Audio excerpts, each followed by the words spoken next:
செந்தமிழன் சீமான் என்ற ஒற்றை தனிமனிதனால் கிட்டத்தட்ட தமிழ்நாடு அரசியல் தலைகீழ் மாற்றமாக அடைந்துள்ளது என்றே கூறலாம். ஏனென்றால் செந்தமிழன் சீமான் அவர்கள் வருகை தந்த பிறகு தமிழ்நாடு அரசியல் களத்தில் மிகப்பெரிய மாற்றங்களெல்லாம் செய்து முடித்திருக்கின்றார். மேலும் செந்தமிழன் சீமான் அவர்கள் அரசியல் கட்சியாக இருந்து எந்த அளவிற்கு மக்களுக்கு போராடலாம், அந்த போராட்டத்தின் மூலம் மக்களுக்கு எப்படி வெற்றியை ஏற்படுத்தலாம் என்ற சிந்தனையில் அவர் தொடர்ச்சியாக தன்னுடைய அரசியல் கட்சியை வைத்து செய்து கொண்டிருக்கின்றார். எந்தவிதமான அரசியல் கட்சிகளும் இதை போன்று யோசிக்காத பொழுது செந்தமிழன் சீமான் மட்டும் தன்னுடைய சுய சிந்தனையால், தன்னுடைய சுய தத்துவங்களால் இந்த கட்டமைப்பை ஏற்படுத்தி இருக்கின்றார். எனவே செந்தமிழன் சீமான் அவர்களுடைய தத்துவங்களும் தமிழ் தேசிய கொள்கையும் தற்பொழுது தமிழ்நாட்டில் அரசியல் கொள்கைகளாக மாறிக்கொண்டிருக்கின்றது. எதிரே நிற்கக்கூடிய எந்த தத்துவமாக இருந்தாலும் சரி, தமிழ் தேசிய தத்துவத்திற்கு எதிராக ஒருபோதும் அது அங்கே நிலைத்து நிற்காது என்ற போர்வையில் நிச்சயமாக செந்தமிழன் சீமான் அவர்கள் தமிழ் தேசியத்தை வைத்து வென்று காட்டுவார் என்பதுதான் நிதர்சனமான உண்மை.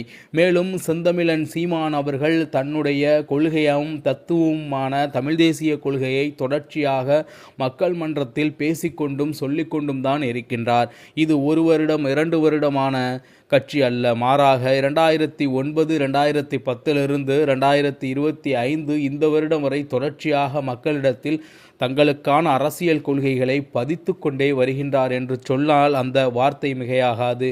செந்தமிழன் சீமான் அவர்கள் தன்னுடைய அரசியல் கட்சியின் மூலமாக பிற அரசியல் கட்சிகளுக்குள் தன்னுடைய தத்துவங்களை செலுத்தியிருக்கின்றார். அவர் எடுக்கக்கூடிய ஒவ்வொரு முடிவும் அரசியல் கட்சிகளை தானும் அதே முடிவை எடுக்க வேண்டும் என்ற அளவிற்கு சீமானின் தத்துவங்கள் பிற அரசியல் கட்சிகளை கூட பாதித்து நிற்கின்றது. பாதிப்பு என்றால் நன்மையான பாதிப்பு. எப்படி என்றால், செந்தமிழன் சீமான் ஒரு பாசறை துவங்கினால், உதாரணத்திற்கு இயற்கையை சார்ந்த பாசறை துவங்கினாலோ, அல்லது இளைஞர்களை சார்ந்த பாசறை துவங்கினாலோ, அல்லது பொது சேவைகளை சார்ந்த பாசறை துவங்கினாலோ, அதேபோன்று பிற எதிர்கட்சிகளும் செய்ய வேண்டும் என்று ஆசைப்பட்டு அதை செய்து முடிக்கின்றார்கள். அப்படிப்பட்ட செந்தமிழன் சீமானின் தத்துவங்கள் பிற கட்சிகளுக்கும் பரவுகின்றன. தற்பொழுது வரக்கூடிய எல்லா திரைப்படங்களிலும் சீமான் பேசிய வசனங்கள் அங்கே பேசப்படுகின்றன. இதுதான் தமிழ்நாட்டில் கடந்த 14 ஆண்டுகளுக்கு மேலாக சீமான் ஏற்படுத்திய தத்துவ தாக்கங்கள் என்று கூட கூறினால் அந்த வார்த்தை தகும்.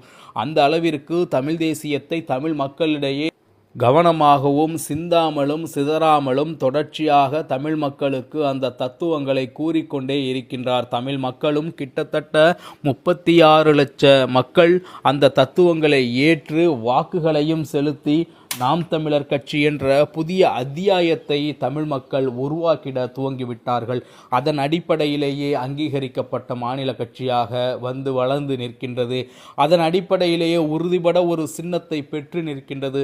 அதன் அடிப்படையிலேயே வருகின்ற ஈரோடு கிழக்கு இடைத்தேர்தலில் போட்டியிட நிற்கின்றது. எவ்வளவுதான் யார்தான் முயன்றாலும் செந்தமிழன் சீமானின் தமிழ் படையை, செந்தமிழன் சீமானின் நாம் தமிழர் கட்சியையும் வீழ்த்திவிட முடியாது, சாய்த்துவிட முடியாது. ஏனென்றால் சீமானின் தத்துவங்கள் தமிழ் கொள்கைகள் நிறைந்த தத்துவங்களாக இருந்து வருவதால் யாராலும் எதுவும் செய்ய முடியாது என்பதுதான் நிதர்சனமான ஒரு பேருண்மை.